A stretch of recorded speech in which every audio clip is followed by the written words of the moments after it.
Welcome to Everyday Economics, a weekly podcast about the economics in daily life. I'm your host, Puja Mehra. Do you believe, as is increasingly fashionable these days, that the unelected powers in a democracy, that is, regulators, technocrats, and bureaucrats, tend to be out of tune with national priorities and ground realities of the economy, and that their technical expertise is no good for the needs of the Indian people and the Indian economy, and so they must always defer in these matters to the wisdom or the misguided fetishes of elected powers, that is, politicians? Today's podcast is on the debate on the unelected versus elected powers in the economy in the context of the relationship between New Delhi and the Reserve Bank of India, SEBI, and other regulators. My guest today is Dr. K.P. Krishnan, a retired IS officer who spent many years in the Finance Ministry. Dr. Krishnan was one of the senior Finance Ministry officials involved in the two important reforms of inflation targeting and the Insolvency and Bankruptcy Code. In August, he joined as the Investor Education and Protection Fund Authority Chair Professor at the NCAR. I asked Dr. Krishnan if and how much the state has withdrawn from the economy after the reforms initiated in the 1990s led to the setting up of regulators for replacing state controls. His thought-provoking analysis is that the powers of the new state, which is a term I wasn't familiar with until he explained it to me, have actually increased rather than reduced. In this episode, we are releasing the full conversation I had with Dr. Krishnan. Last week, as some of you would recall, the second half of this conversation was released. Before playing the conversation, though, I must apologize for my sore throat and bad voice. Welcome to the Everyday Economics podcast. Oh, thanks. Thanks, Puja. It's a pleasure to be here with you and look forward to an interesting conversation. Yes, I plan to talk today to you about the importance of regulators, the unelected power in an economy. I want to start by talking about how there was expectation that when in the 1990s the Indian economy was liberalized, that would shrink the rent-seeking powers of the state. And with the setting up of regulatory bodies after that, there would be greater space for private enterprise. So I wanted to get your opinion on how much do you think regulatory bodies set up since the 1990s have succeeded in limiting state power, and if decision making is sufficiently depoliticized? Interesting question. The answer may be sort of a trifle long, but let me try and sort of capture the essence of the answer. I want to draw your attention to, this word regulation. The word is used in our, let's say, standard drawing room conversation fairly loosely. Anything that the government does, we use the word regulation. But if you go by the sort of standard theory of regulation, this is a form of intervention by the state, which is somewhat different from other conventional forms of intervention. Let me explain. The way this evolved in the US and the UK is that it is not only the executive power of the government, which is with the regulator. Very often it is the legislative power, and in the case of India, the regulators that have evolved post 1990-91, it is legislative as well as judicial powers.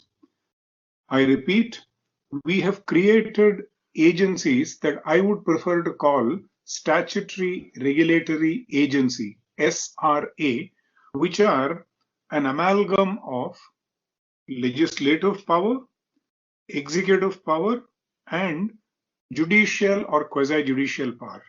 Let me illustrate. For instance, the SEBI Act is a skeletal act in one sense because it says market conduct or mergers and acquisitions or listing, a series of topics like these. The actual content of the law will be regulations that will be framed by SEBI. So here is a body like SEBI, which is actually writing the law. Second, it is the same body which is implementing or carrying out the executive function of enforcing, implementing that law. And perhaps only, there are only few jurisdictions which have given this power. Disputes arising out of the enforcement of the legislations written by SEBI end up in SEBI for adjudication. So, this is a fundamental departure from what you and I have learned while in school or in college called separation of powers. So, one agency actually has all three powers.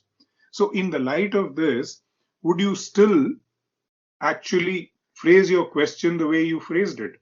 It is not a reduction, it is actually a serious increase of state power, but it's increase of state power in an agency of the state, but not in a department of the government. Am I making sense? Do you have any sort of questions supplementary at this stage? No, please carry on. I understand what you're saying. I will ask questions, but please, yeah. Yeah. So this body now is, to quote a sort of popular Indian mythological type phrase, it's the Trimurti. It is the Brahma, Vishnu, and Shiva of government. All three organs of the state have got rolled into this regulator. I think it is then important to keep in mind the other aspect of separation of powers, which is checks and balances. So, this state power will get exercised appropriately in a rule of law manner only if you write excuse me, the law well, and if you bring in appropriate checks and balances. And I think we've learned over the last 20 odd years, if there is a sort of summary of the experience of these bodies, yeah, by and large, they are an improvement on what existed prior to their creation. But have they been outstandingly successful? I would hold my judgment and I would think that they have been far superior to the agencies or departments they replaced. But for today's India, for a market driven India, for a rule of law India, we need to revisit these agencies, go back to the design, build in more checks and balances, and build in far more accountability of regulators, because concentration of power leads to a whole bunch of newer and sort of older but new garb abuses. And now one increasingly hears about a lot of these regulatory agencies about unbridled exercise of power, about harassment, about not being responsive. So, to summarize, excellent initiative, huge improvement on the past, but a new set of problems which now need to be addressed.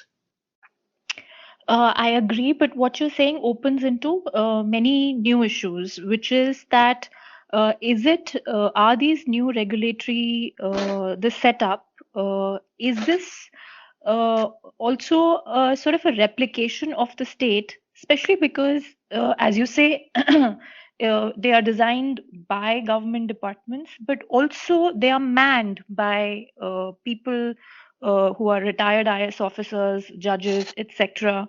So I don't know if they are retrained for this other new role, one. And second, because of this sort of umbilical cord between departments and these new regulatory bodies, uh, do sometimes, like you're saying, that they tend to be overbearing, but do they also sometimes behave like extended departments of government itself? And here I think personal interpersonal relations between officials in these departments of government and the new regulatory bodies come into play. To give an example, if you're going to have an IS officer who's going to go and become the RBI governor, then people in the Department of Economic Affairs and the Finance Ministry are going to be juniors of his from the IS, a few batches junior.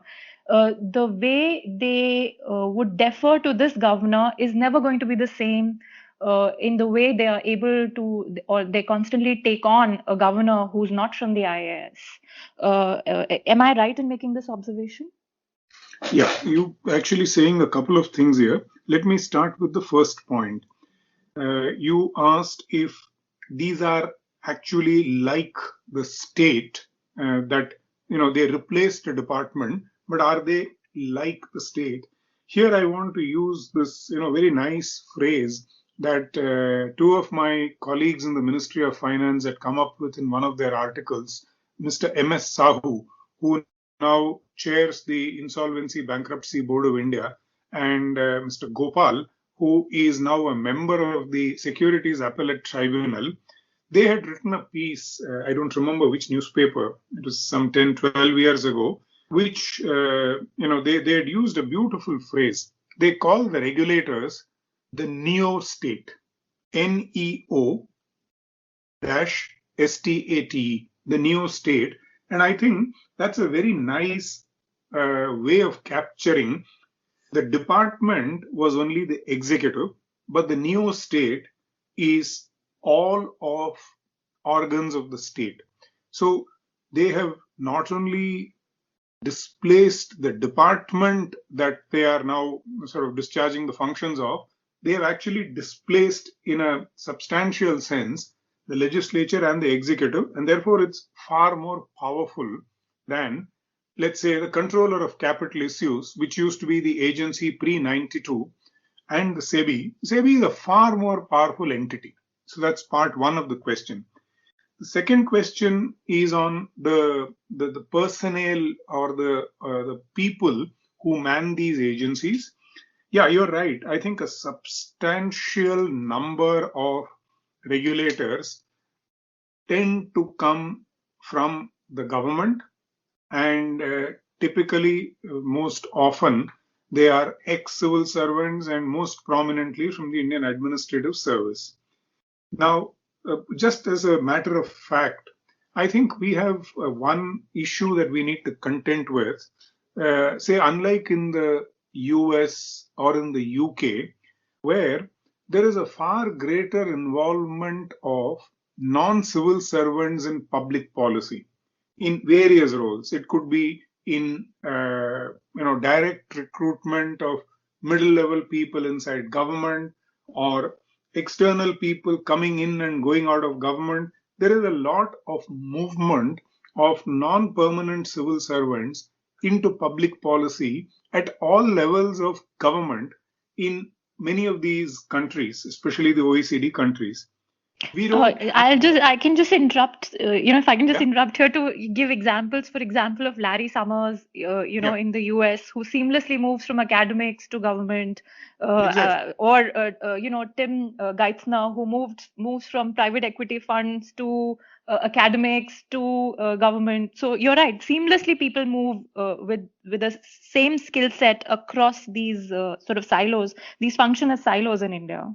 Exactly. So the difficulty is, it's not as if the US model is without problems. If you remember, post the Lehman and the global crisis, this revolving door policy came in for a lot of Yes. criticism, saying that the private guys basically carry their private agenda into government. And it was seriously questioned in the US.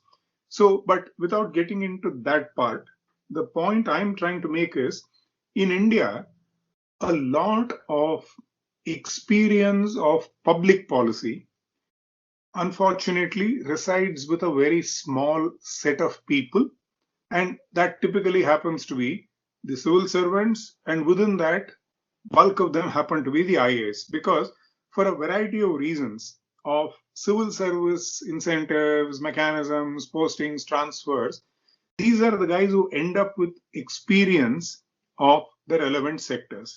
We've had in the past, for instance, in SEBI, we've had a few academics. Professor Verma, for instance, used to be a full-time member of SEBI. It's an exception. A whole bunch of bankers came into the SEBI. The difficulty is, these are all said and done public positions, and there is need for appreciation of a whole bunch of legal, constitutional, political aspects of public policy besides the domain. So I think there is a genuinely, sort of serious problem of an inadequate pool from which you pick. And if you want to solve the problem, you can't solve it. There is a very small pool from which you are forced to select for these senior positions in regulators. And that is because you don't allow them entries into middle levels earlier. So if you want to solve the problem of a limited choice for, say, Chairman SEBI or Chairman TRI or Chairman or Governor RBI, I think the problem to be solved is much more at the middle level. Why don't we recruit a whole bunch of deputy GMs from the market? Because the experiment of a governor or a chairman SEBI not working out is far more costly than a deputy GM not working out. So I think if we want to seriously diversify the pool from which we select our top regulators, we need to diversify this earlier on.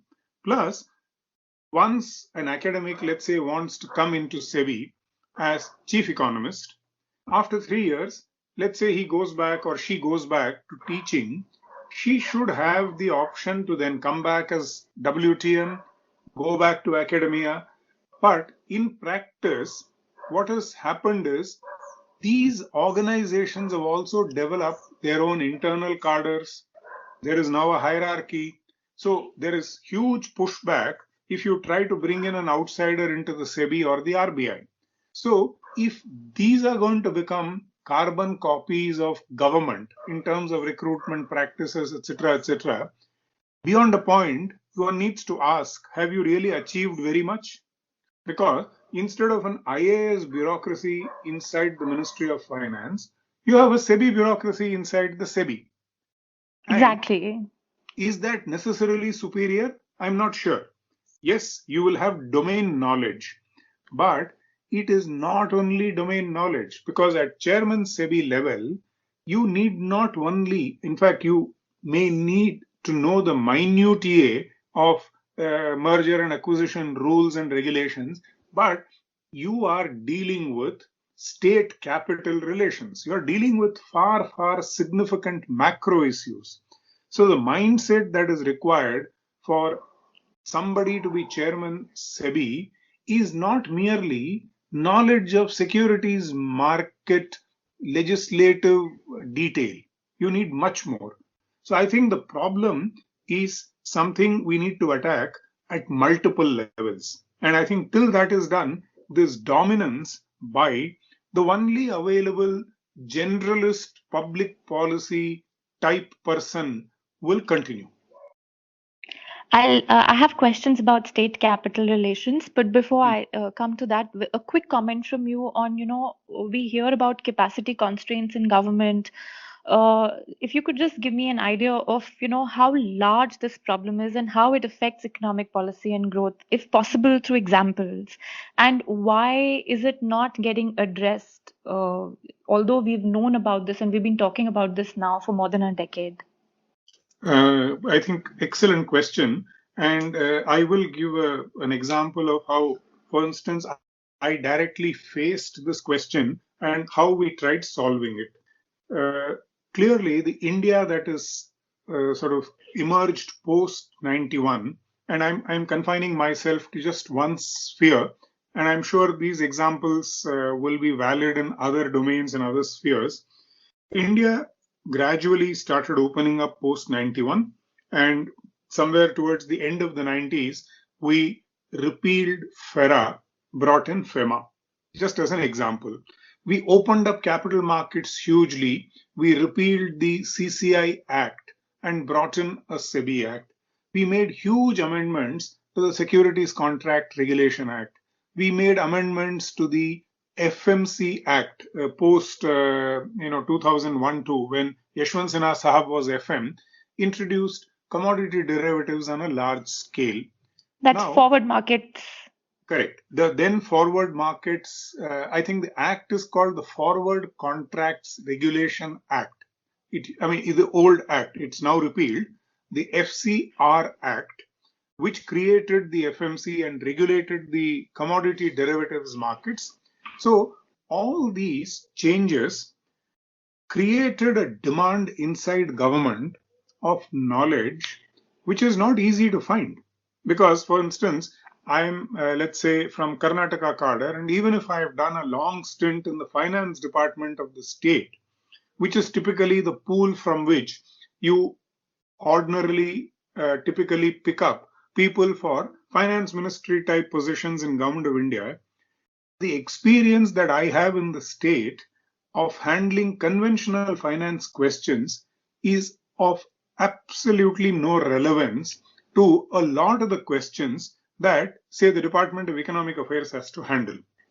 So we realized, I joined the Ministry of Finance in 2005, and if you remember, those were the boom years.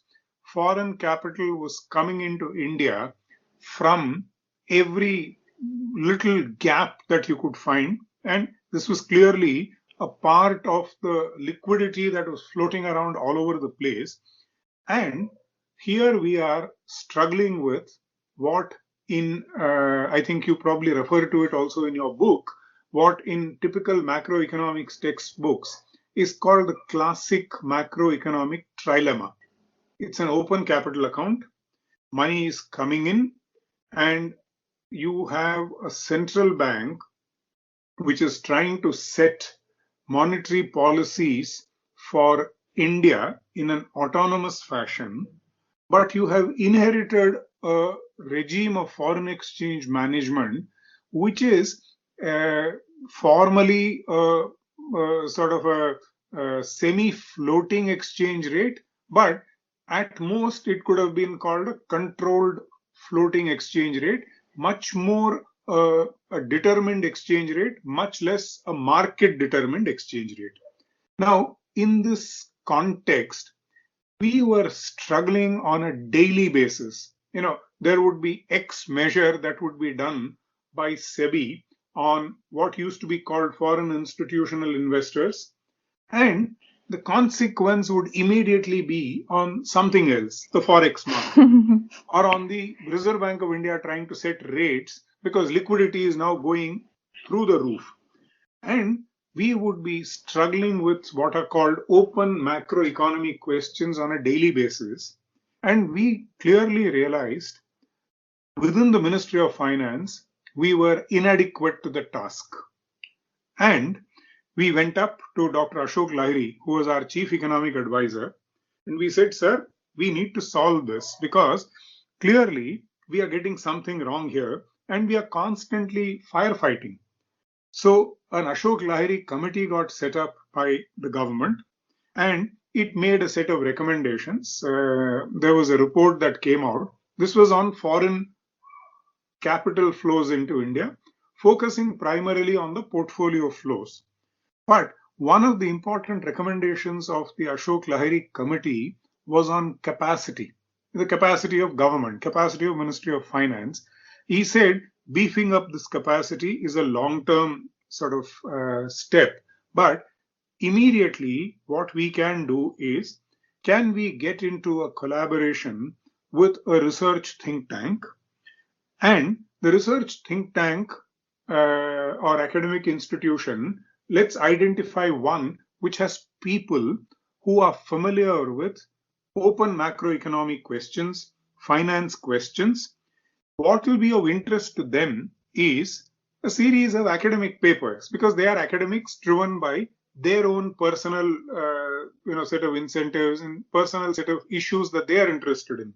But what we should get out of them is policy advisory, long-term commitment. So it's not a one-off, you have one meeting and he gives you or she gives you gyan and goes away. Let's enter into a program. And thus was born what I thought was a very fruitful collaboration with academia. the NIPFP, the National Institute of Public Finance and Policy, which is a think tank of the Department of Revenue, Ministry of Finance, Government of India, and DEA, Department of Economic Affairs. We entered into an MOU, and that MOU ran, if I remember right, because it outlasted me in the ministry, I think it ran for a good 10 years, where an enormous amount of knowledge got created, India-specific knowledge. The academics got their papers, but we got an enormous amount of policy advisory. So we would have a current issue. They would quickly get the data together. They would get a team together. They would talk to practitioners, and they would come back and tell us, you are attempting this, but unless you do A, B, C, and D, you're going to have a problem. Now, my claim is not that we managed to suddenly become the world's best in open economy macro, but clearly the struggle that we were sort of undergoing in 2005-6 to a fair amount, for instance, Lehman happened.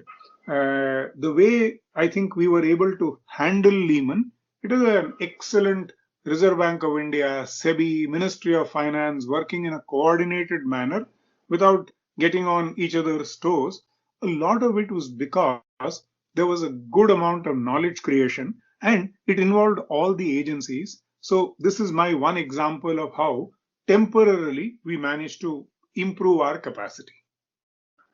What you're saying is very interesting because it not only shows how you managed to create knowledge, but it also shows that you had respect and regard for knowledge and you thought that you needed knowledge. Whereas, a lot of the impression right now is of the ministries, officials coming across as people who think they are know-it-alls. Add to that the complication that we have with a political setup where experts, domain experts, and especially economists are seen as unelected powers and therefore out of tune with people's wills and needs, or economists educated overseas and therefore alien to national priorities and realities. So there is not only a disregard for knowledge, and knowledge is seen as elitist, but also there is a lack of trust, which I don't know if there is any basis for it or not, but that's what it seems to be. Uh, and there also is this whole sort of throwback to the pre-1991 era in terms of economic policy ideology. So all of these things that we see in North Bloc or economic policy, the way it is formulated, do you also see North Bloc regressing to the pre-1991 days? I can understand you may not want to go into the specifics, but if you have a broad view about this. Yeah, no, I certainly have a broad view, and I think we need to also understand a little bit of the context. I've subsequent to my stay in the Ministry of Finance, I've had occasion, for instance, in my stint in the Ministry of Rural Development, Department of Land Resources, I used to have a lot of opportunities to visit what you called Bharat. It's a nice description. Ordinarily, in my capital markets days or in my DEA days, if there were meetings, they were typically in Mumbai or there were meetings abroad. That particular job didn't take me into provinces. Whereas my Department of Land Resource job took me into a lot of provinces because if you are dealing with land records modernization, your work is in the districts. One of my visits was to a constituent college of Banaras Hindu University, where the principal had requested me to do a talk on rural development programs of the Government of India. So I had gone prepared and I started. Just about started, this kid got up and said, "Sir, आपसे एक मेरी request है." हमने कहा बताओ. कहा sir आप हिंदी में बात कर सकते हैं क्या? I was not ready. I mean, I can speak reasonably good काम चलाऊ Hindi, but I cannot speak very good official Hindi. And then I expressed my limitation saying that my presentation, I've already written the presentation, it's in English. He said, "नहीं sir, ये English तो हमें समझ आ जाएगी. We will follow your presentation, but can you speak like a conversation? You can use English words, but we will be comfortable if you can speak Hindi." So I tried, and to cut a long story short, it turned out to be a very interesting talk. And at the end of it, about 50 kids must have mobbed me for a good 1 hour plus. I ended up missing my train because I didn't want to disappoint them. They were very curious, very enthusiastic, very eager, and we had a lot of interesting exchange. And then when I came out, I told the principal, "Sir, it is a great experience, and there is so much interest." He said, "Sir, I want to draw your attention to something. These are kids who are doing BA economics. There were also people who are doing MA economics. There were some students who are in public policy because they are doing political science and public administration. The only exposure they get to applied public policy is the BDO or the Tehsildar. It's difficult to even get the additional collector to come and spend time. So when they get the opportunity to speak to a senior officer like you, additional secretary, for them it is the best possible window to public policy. I realized, honestly, during those 2, 3 years, that some bit of this, what is the right word, criticism, that a lot of our policy making is very elitist, is actually very true. Because the think tanks that we consult, the universities that we interact with are at most beyond Delhi, Bombay, or Bangalore. We've seldom heard of Vijayawada University or Coimbatore University or Darbhanga University being consulted.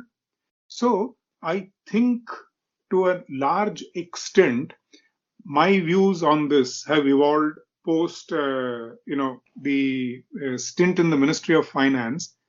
There is a need to take this out of what I think somebody very nicely called, it is not an India consensus. It actually used to be an India International Center consensus. So all you require to get Sorry. approval, to get approval or consensus on a large public policy was to actually get 10 people into a room in India International Center, and you came away saying, "I've got national consensus." Whereas half of India didn't know that there was a problem or that you were proposing a solution.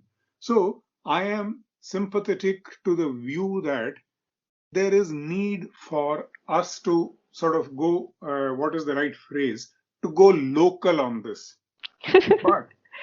But going local does not necessarily mean lowering standards. So this brings me back to your earlier question of capacity. I think we need to seriously build up capacity in a lot of think tanks, universities outside of Delhi. And in that sense, I am sympathetic to the view that we need to sort of democratize this space. Full stop. True. No, I agree with what you're saying, and I want to add one thing to that, which is that it's not just the India International Center consensus. Increasingly, when we go to North Block, we find that in the post in recent years, IAS officers who've not served in states for a long time and who come and serve in the finance ministry because of the kind of interactions they have with people overseas or with people only in Bombay. They seem, and one of your colleagues has even written about this, that they feel they are just good enough. Non-finance ministry jobs are not good enough for them. Do you agree with this sort of a view? Do you think that's a right approach to have? Because why I'm asking this is because it is often said that we cannot trust economists who studied overseas, but should we trust the IAS when their officers are saying we are not going to work outside finance ministry? I think the the answer is in my mind, very simple. The Constitution and the law are very clear that the political executive gets to choose its team. I'm reminded, this very famous answer that once Mr. M. Karunanidhi, the late former Chief Minister of Tamil Nadu, is supposed to have given. There was this expenditure secretary in Government of India. I don't know if you covered North Block during his time, Mr. Venkateshan. Mr. Venkateshan was an absolutely brilliant Tamil Nadu cadre officer who used to be expenditure secretary. So once, he was at that time Special Secretary Power when I was interacting with him, Special Secretary Energy, and we were, going back and forth on some reform issue. And he stopped me somewhere, when I was arguing endlessly. He said, Krishnan, can I ask you something? And he said, it's a repeat of a question that Mr. Karunanidhi asked me many years ago when I used to be finance secretary of the state. So I said, ha sir, please ask me. He said, Karunanidhi asked him, Mr. Venkateshan, do you write the IAS once in 5 years?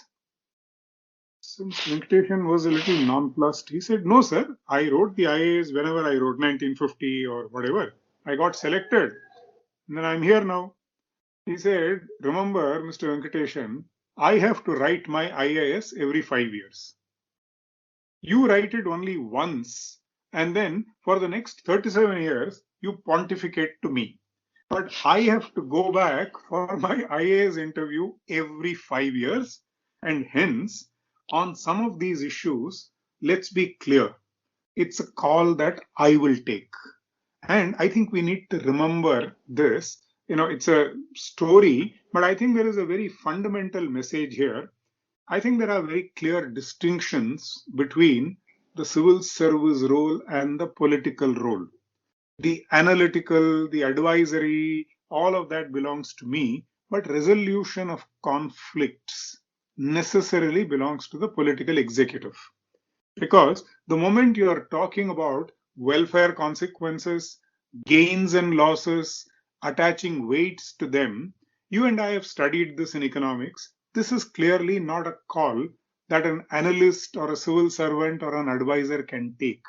And therefore, I think the prerogative of the political executive to choose its team is beyond question. So I think without getting into specifics of individuals, my larger view is it's entirely the call of the political executive and we go by what they sort of prefer. Having said that, I think it's in the interest of the political executive to get the best advice because it is with the best and very often the most contrarian advice that you will reach the conclusions that you want to reach. Because as a politician, what would I want? I would want to hear the truth and the whole truth because intermediating civil servants will only want to present a rosy picture. Civil servants seldom present the truth or the reality because very often their own careers, their fates, their well-being depends on the reality, and therefore, as a sort of a general, public choice theory type statement, civil servants will present a rosy picture. The politicians will be much more grounded, and they will need the truth. And therefore, my sort of historical experience of India and many countries has been when they have discretion, they will bring in people who will tell them contrarian and who will tell them the truth as it is, not colored by the civil service appreciation of the reality. And politicians finally are the ones who are answerable. Because I've given my advice and gone away and become secretary somewhere else or picked up a nice foreign position. But it's the politician who goes back to fight the elections. So is not something you want to compromise on. But the prerogative of using that is entirely that of the politicians.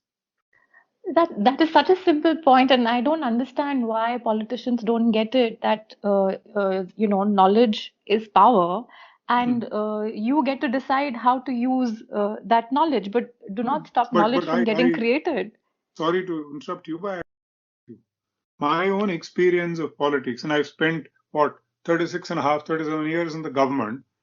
Politicians take advice from wherever it comes. You may not know it, I may not know it, but I have seldom seen a politician who shuts her or his door to advice. They may not do it in public, they may not do it through formal mechanisms, but I worked with a very large number of politicians, and they are constantly getting feedback, advice from quarters that you would be, sort of you would least expect and you'd be most surprised. So I'm not entirely familiar with what is going on currently. I'm a retired person. I, sit in a think tank. I don't get to see the inside of government. But as a general statement, my own experience has been politicians welcome and ensure that they get all kinds of feedback and advice. I want to say at this point that, Dr. Arvind Subramaniam, former chief economic advisor, has written in his book that Mm. government has thin skin for economists speaking truth to power, and they therefore end up creating echo chambers for themselves and they lose out. We've seen similar narrative play out with regard to Dr. Raghuram Rajan. We've read books written by Dr. Urjit Patel and Dr. Viral Acharya where they've explained that how they were trying to put a point across, but they failed. Uh, all of these economists, technically trained economists, we've seen have been attacked quite a bit by politicians in public. So what explains that if it is not a disregard for expertise? So let me contrast, since you've named a set of recent examples of senior economists, let's go back. It's not as if these were the first set of economists who came into senior positions in Government of India and gave advice. If you recall, Dr. I.G. Patel, Dr. Rakesh Mohan, yeah. Dr. Rakesh Mohan, Dr. Rangarajan, Dr. Bimal Jalan. I can go on. There's a long Dr. list of Shankaracharya. Yeah. There's a long Shankaracharya, list. long list of very distinguished senior people who came into Dr. Manmohan government Singh. himself. Exactly. Now, I think there is one difference. The difference is, I think if somebody like in the equivalent of the US system only comes in at the very top as his or her first job in the government, as distinct from somebody, say, like Dr. Bimal Jalan, who had been a advisor in the then undivided Ministry of, I think it was called Industry and Foreign Trade, and then went out into the Commonwealth Secretariat, did professional jobs, then came back as Chief Economic Advisor, and then went out again, then came back as Governor RBI. And I remember this beautiful phrase that Dr. Jalan once quoted to me when I was endlessly going on about independence, autonomy of the central bank. He said, Krishnan, please sit down. He said, can there be all of this with harmony? He said, I have rendered very difficult advice to my FMs, and I have rendered very difficult and completely contrary advice to my prime ministers. He, in fact, gives me an illustration, which I think he's also quoted in his book, about what he was doing to the rupee post the East Asian crisis. On many occasions, he was completely at variance with what had been the previously stated, officially announced policy of the party in power. But he said all it took were two presentations, one detailed presentation to Mr. Jaswant Singh, and then at the instance of Mr. Jaswant Singh, a detailed presentation to the Cabinet Committee on Economic Affairs headed by the PM.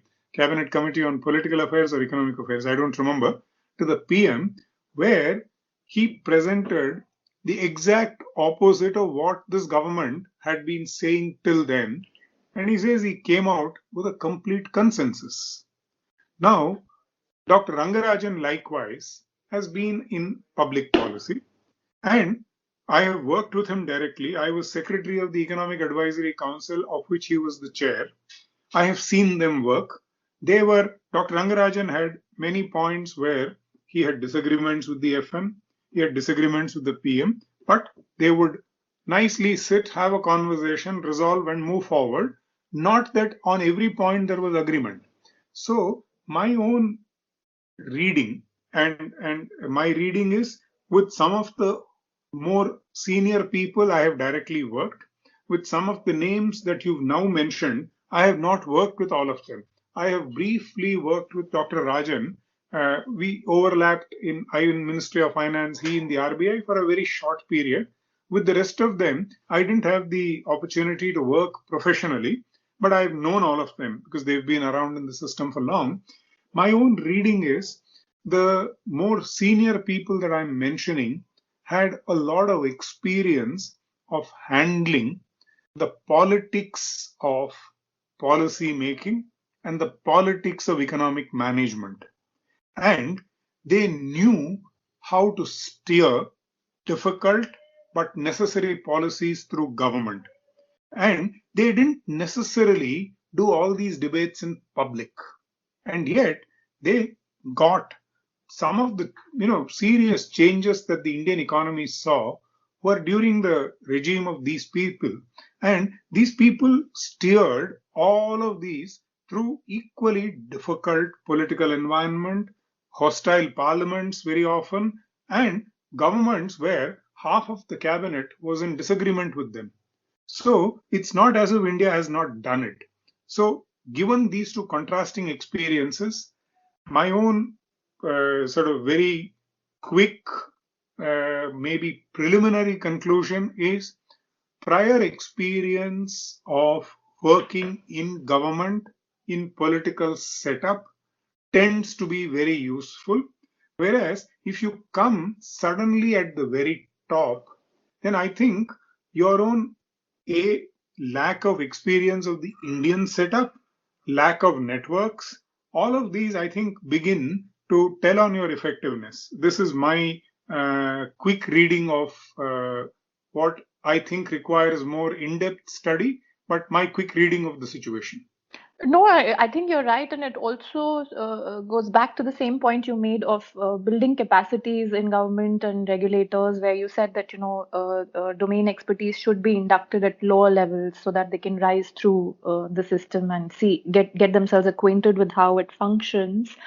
A point in this context is often made, which is that a point in this context that is often made which is that governments try to influence, for instance, the RBI's policies without discussion of long-term consequences, with a focus too much on immediate problems. That's a typical problem that politicians tend to have. Uh, uh, what role do bureaucrats play in this, and how often do you find politicians not willing to consider long-term consequences because they're so focused on short-term problems? This is not a new problem. This is a problem that has existed, I think, for as long as I can recall. I think it's inherent in the design, and some bit of it is, I think, required and is healthy in terms of the design. By definition, a political government will have, and I think correctly, a 5-year horizon. I think that the difficult task that experts, civil servants, and in this case, say the Reserve Bank of India or governors have to bring to the table is how do you do the short term without harming the long term? Not that every action that you take will necessarily be only maximizing the long term, because it's like I need to be around. As Karunanidhi again is supposed to have told Mr. Venkateshan, I need to come back to power to be able to do all of what you're suggesting. So if you are ensuring that I'm out of power in the next election, all of the reforms you're proposing are worth nothing. So I think one needs to keep that in mind. There is always a tension between what needs to be done immediately and what may be desirable in the long term. And I think it's the joint wisdom of the elected and the unelected that they reach an appropriate compromise. And my own experience, I have worked, not necessarily at very high levels as secretary, but on these questions, the kind of questions that you're talking about, as joint secretary, as additional secretary, I have sat in on the HLCC, what used to be called HLCC then, the predecessor of the FSDC, High Level Coordination Committee on Financial and Capital Markets, where, as a regulatory forum and purely technical considerations, we would come to certain conclusions. And then we would present it to the political hierarchy, and they would tell us that, sorry, this is you. Have you forgotten, for instance, that there is a coalition issue? Some of the issues you are raising are going to create a serious disturbance in the coalition that constitutes this government. So please go back and rework because we can't jeopardize the government. For instance, pension reforms. I was handling pension reforms between 2005 to 2010 and desperately trying to get the PFRDA legislation through. And we made a number of presentations, but the left parties were very clear. For ideological reasons, they said the PFRDA, we believe, is not in the interest of workers. We want defined benefit pensions for workers. So we will not let the PFRDA legislation be implemented, meaning we will not let the legislation go through Parliament. So till 2010, come what may, we tried everything. The then FM, the then PM tried any number of meetings with chief ministers, with constituents of the coalition. We simply could not get it through. But we found a window in 2013 when the legislation could go through. And the same politicians who decided that the short term of survival of the government was more important than sacrificing the government for a pension reform legislation, when they found the window in 2013-14, got the bill passed. And if you remember, I don't remember the details, the bill I think was passed unanimously in Parliament, Yes, except for yes. the left parties, I think, which staged a walkout. So the opposition, the ruling party, all got together and passed the pension reforms legislation. So the short term and the long term, what is the appropriate balance, what is the compromise that needs to be struck, is again a very serious political call. And I think experts and civil servants can give advice. But clearly, what has to be done is, and I think should be, a political call. These are political solutions, and in fact, there are many, I think, senior IS officers who are able to help governments find these solutions. And you were involved in the making of two of the most significant of recent years. First is inflation targeting. People often don't understand what is the significance of this reform, which is the division of responsibility between, or the clearing of responsibility between government, fiscal policy, and monetary policy in the RBI. And the second one being the IBC reform, the Insolvency and Bankruptcy Code. So I wanted to talk to you about how, first, what is the thinking about behind these reforms? Two, how did you go about creating the political or convincing the political setup of the need of this reform? And third, how satisfied are you with the way they are functioning now? Interesting and somewhat difficult questions. Well, let me try. Inflation targeting, I've written about it in my last column. I write a monthly column in the Business Standard called Arthikam Chintanam. The last of them was on public debt, and it focuses a lot on some of the questions that you asked regarding inflation targeting. And without sort of repeating all of that, the consensus on the need, sort of the inflation targeting central bank took a while, but this is not something which suddenly emerged on one fine day. It took a while, and by 2007-8, it began to be very much a part of the mainstream sort of view in both the central bank and the Ministry of Finance. The Raghuram Rajan Committee, 2007-8, refers to it, doesn't very explicitly commend it, but clearly makes a recommendation in favor and talks about the need, both from an economic point of view and from an accountability point of view of the Reserve Bank of India, that we move towards inflation targeting. And subsequently, Percy Mistry Committee, I think not subsequently, prior to the Raghuram Rajan Committee, Percy Mistry Committee had made an explicit recommendation. And then you see the FSLRC, the Financial Sector Legislative Reforms Commission, headed by Justice Sri Krishna, also explicitly talking about inflation targeting, both in the substance of the report as well as in the draft Indian Financial Code that they wrote. And then we have the Urjit Patel Committee inside the RBI, which converts a lot of the large general principle of inflation targeting into specifics. Now, when all of this was going on, in the files, I had occasion to be part of some of these file discussions. By 2013-14, the then government and the polity clearly saw the need for inflation targeting.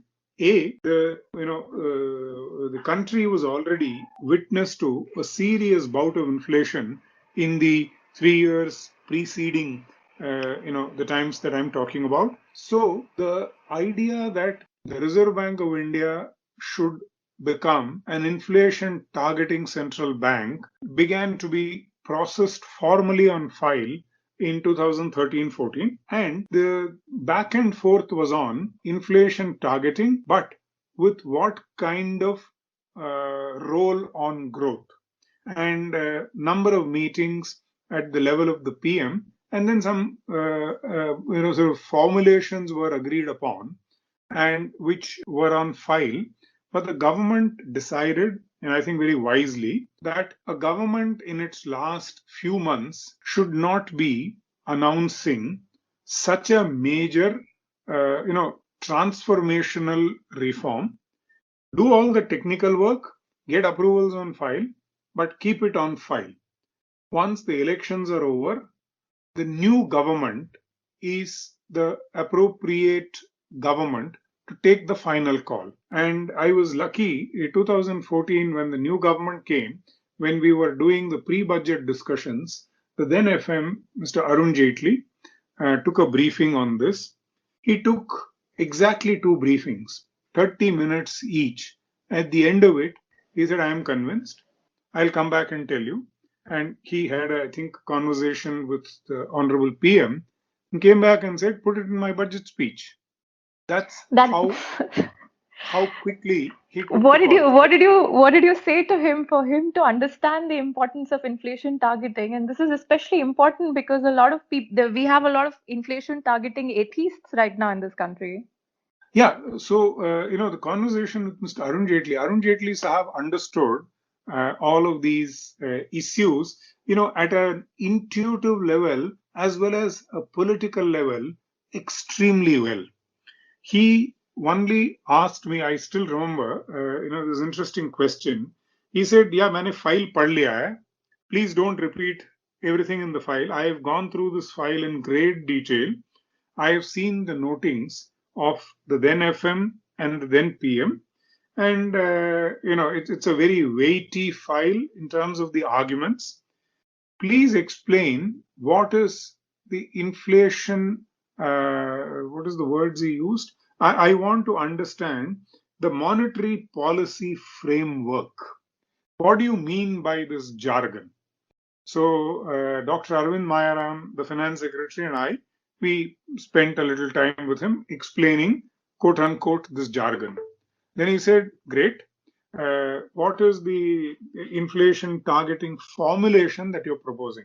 Is it going to be an amendment to the act? We said, sir, I think we should hasten slowly. Let's, first of all, are you agreed that we should move towards this? He said, yeah, I'm personally convinced, but give me a day. And then he, I believe, had a conversation with the PM. He didn't tell me. I think he told Mr. Mayaram that he'd had a conversation with the PM.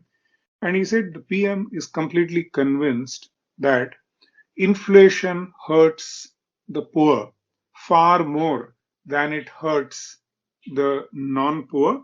And as a public policy measure and as a desirable objective and target for the central bank, there is absolutely no question. And he didn't think it was a technical question at all. He clearly perceived it as the objective of public policy. And then he had no difficulty, I believe, approving the suggestion. So Mr. Jaitley approved it on file in exactly 2 sittings of half an hour and said, go ahead.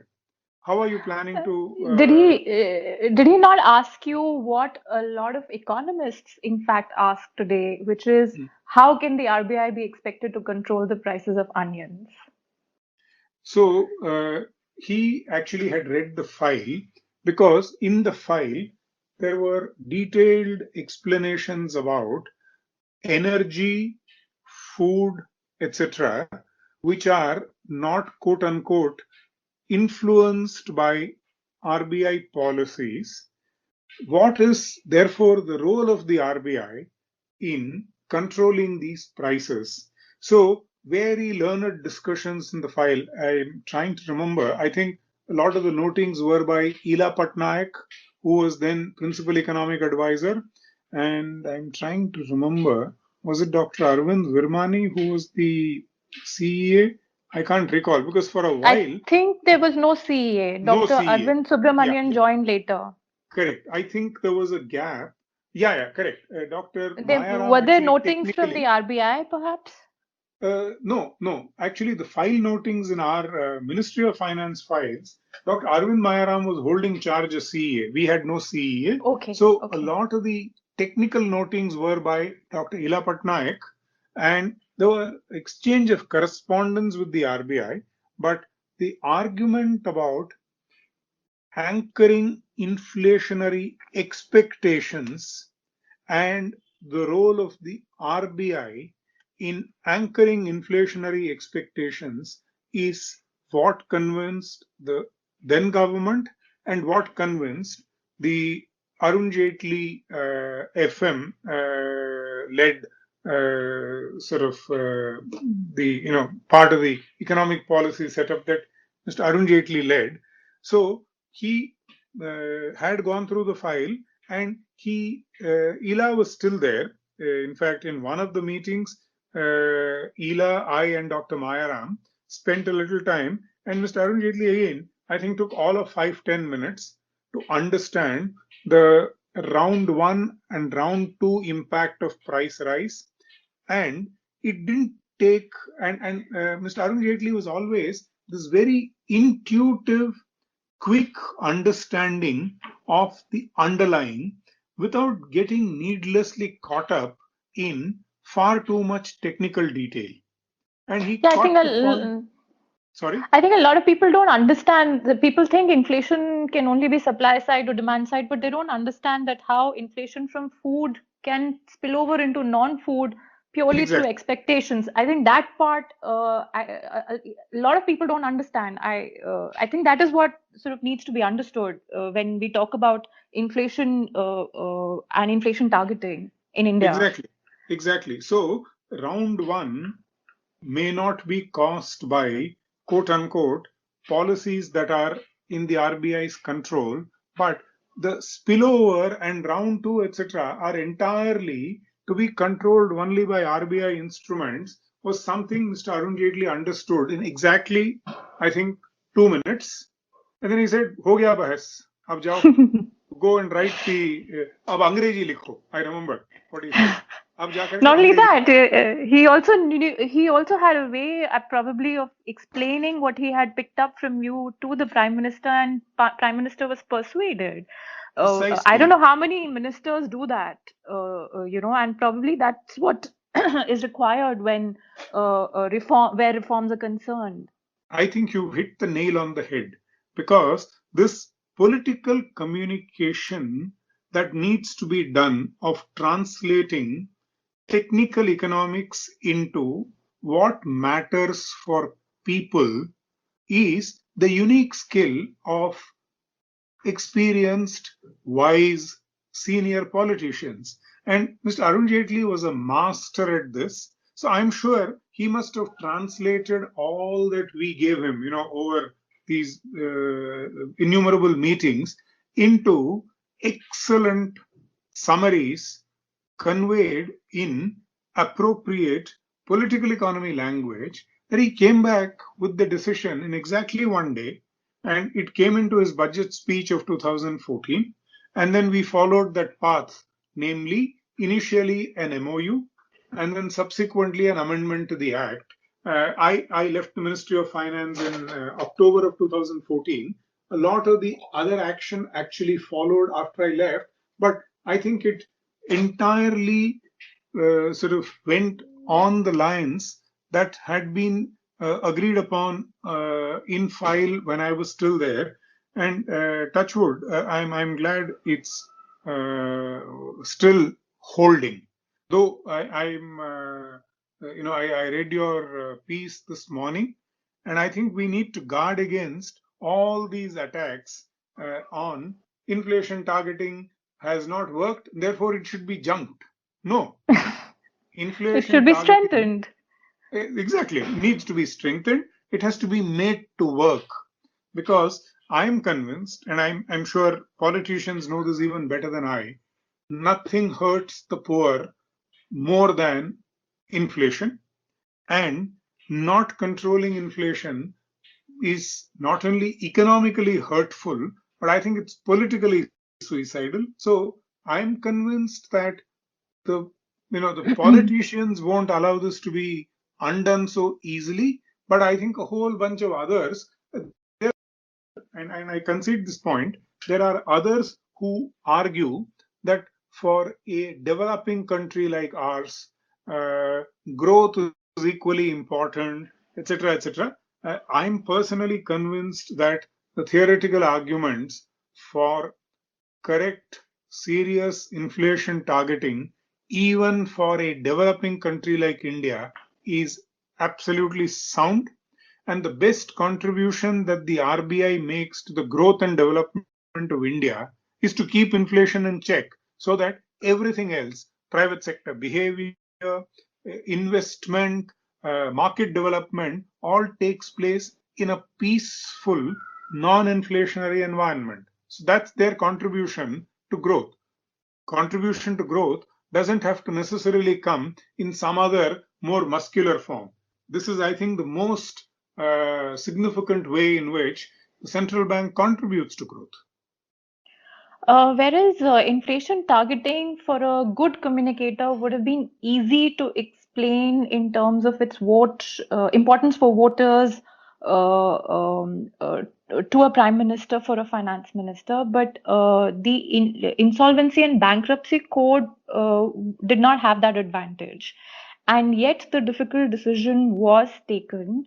It was supposed to bring a fundamental shift in the regulations so that the risk bearers in the economy are made to pay for their bets going wrong, or for the change in the viability of their projects uh, being made with borrowed funds due to a change in the economic environment, rather than savers and taxpayers.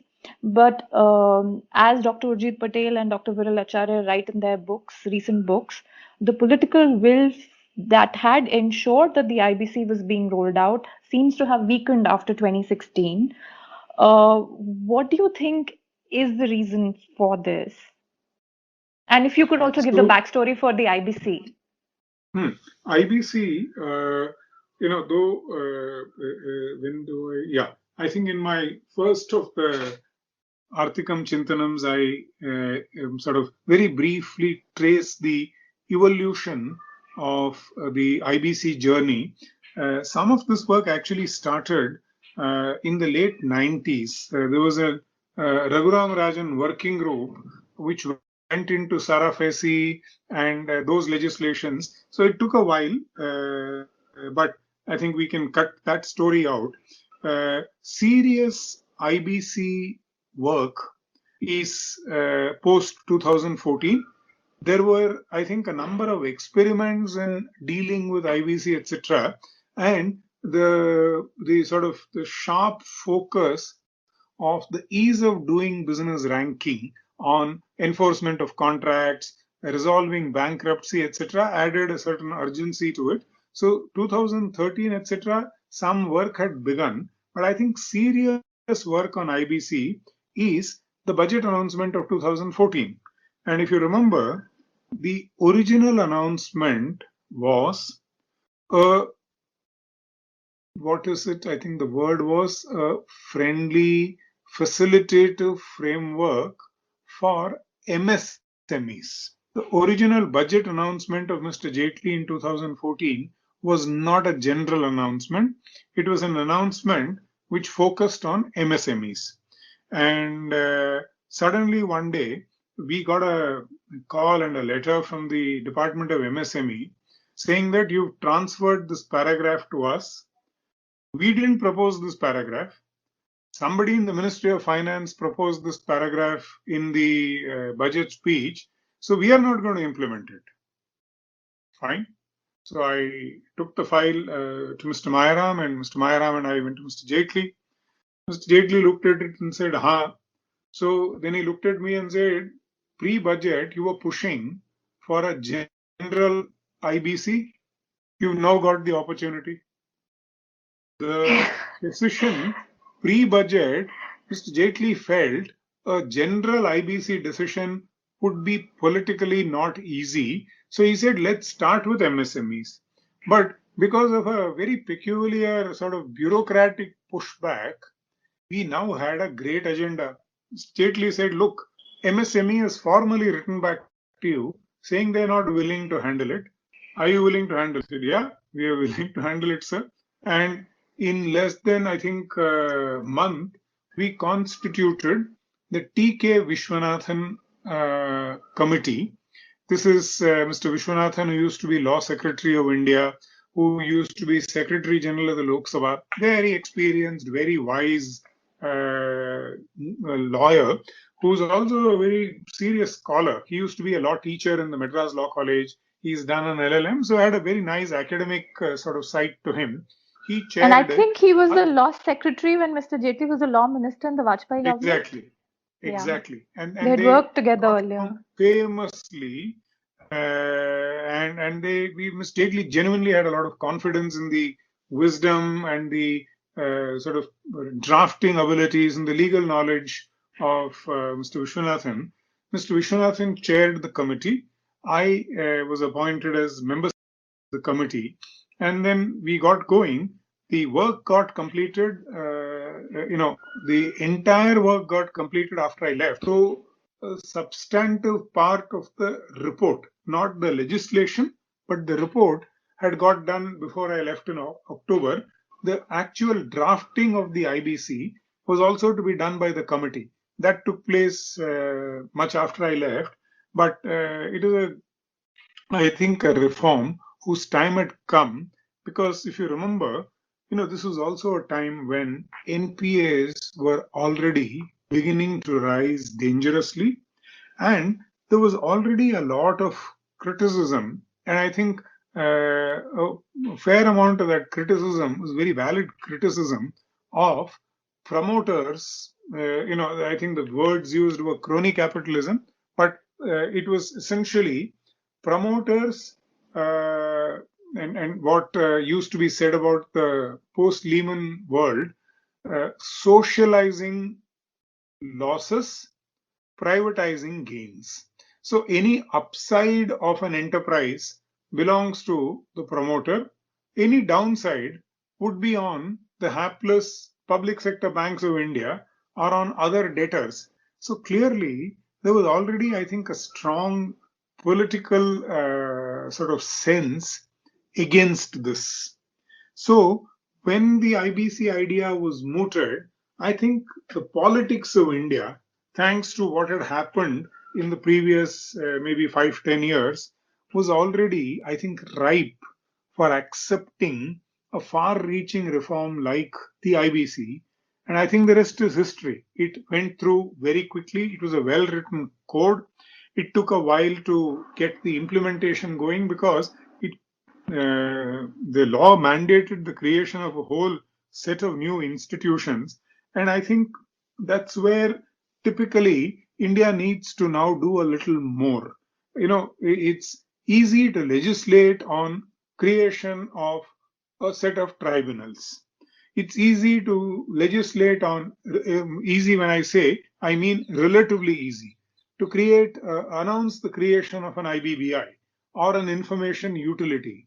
But to build these sensibly is years of hard work.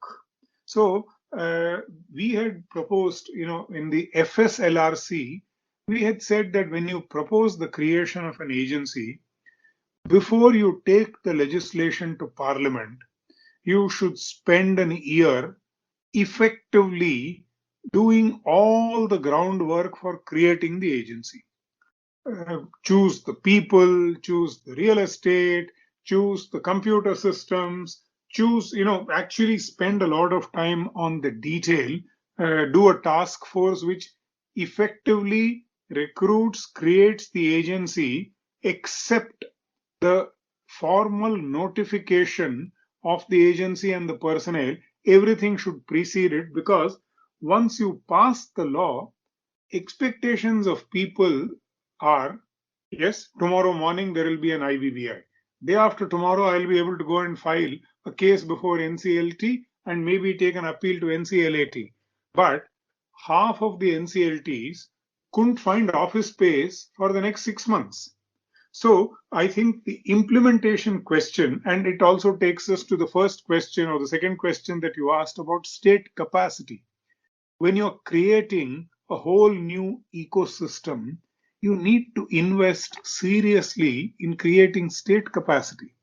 So I think it took us a while, but I think we've slowly got where we need to be. We now have a well working IBC. We have a whole host of institutions created by the IBC, which have now sort of come of age. It's been a struggle. There may be still minor gaps here and there, but I think the basic instruments and the institutions are in place now.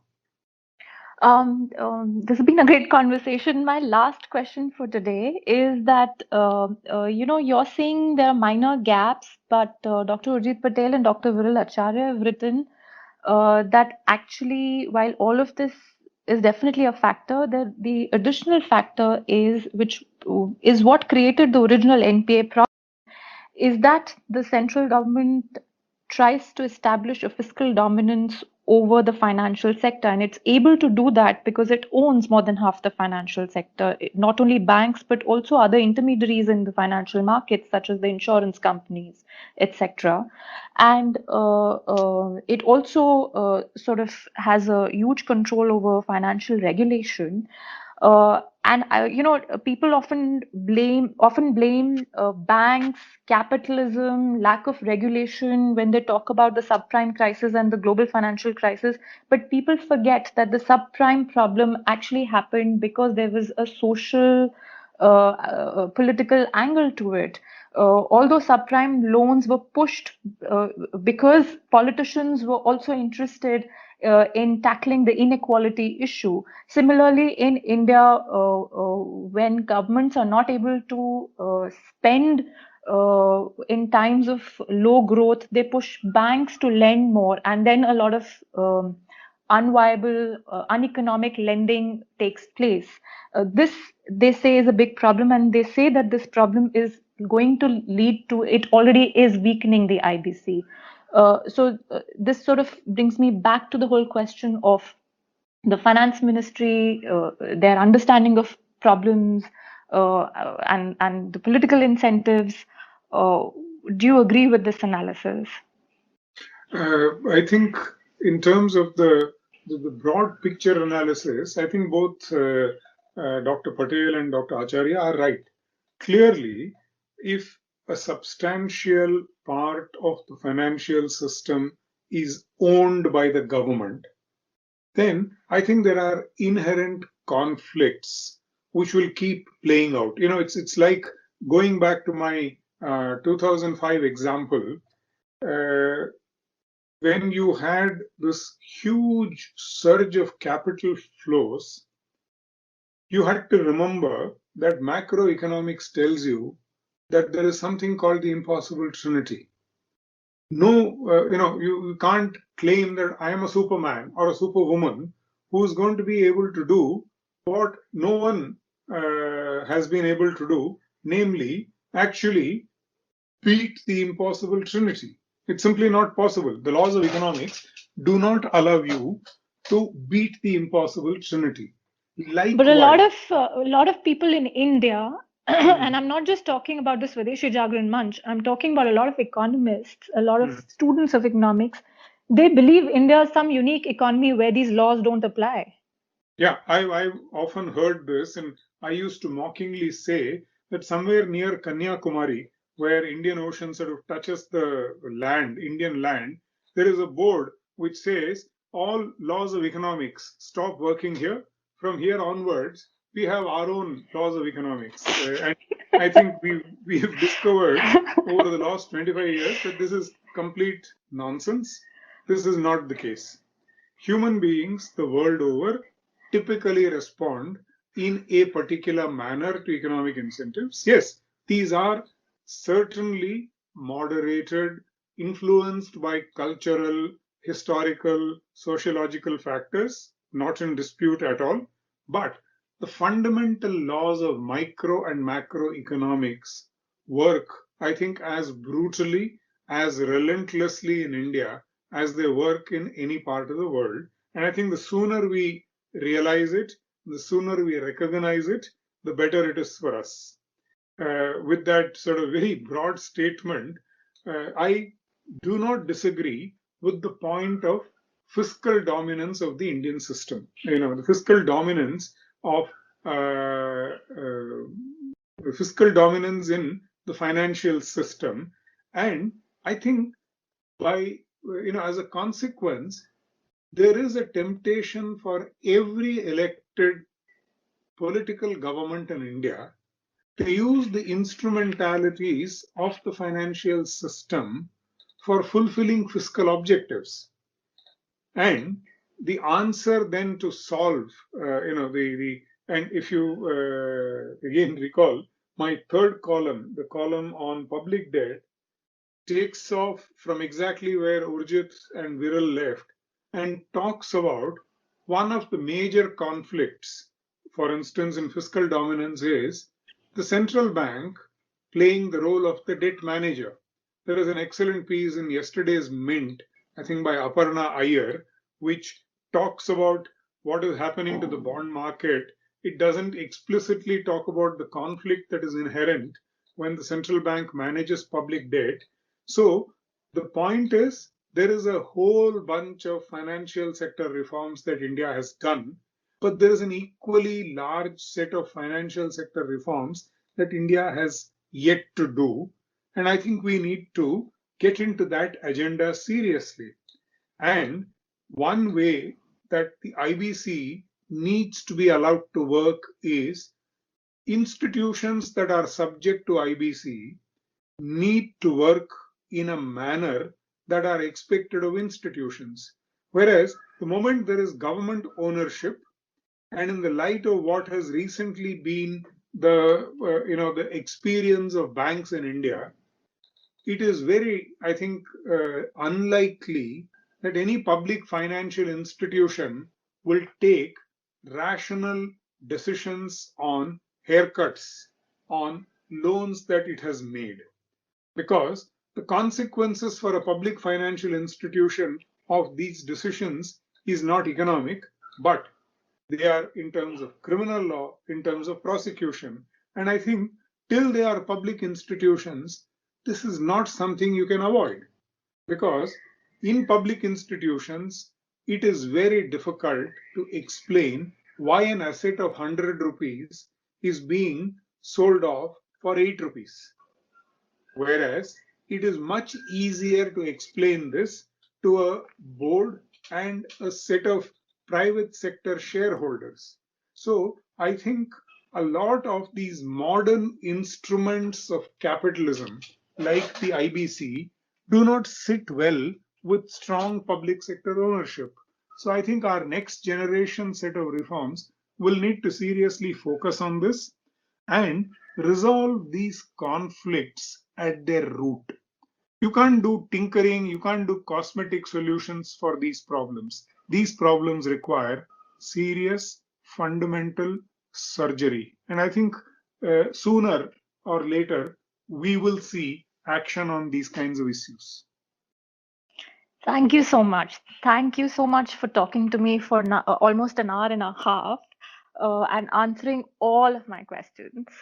Thank you. Thanks, Puja. Thoroughly enjoyed this and look forward to hearing the podcast in the public domain.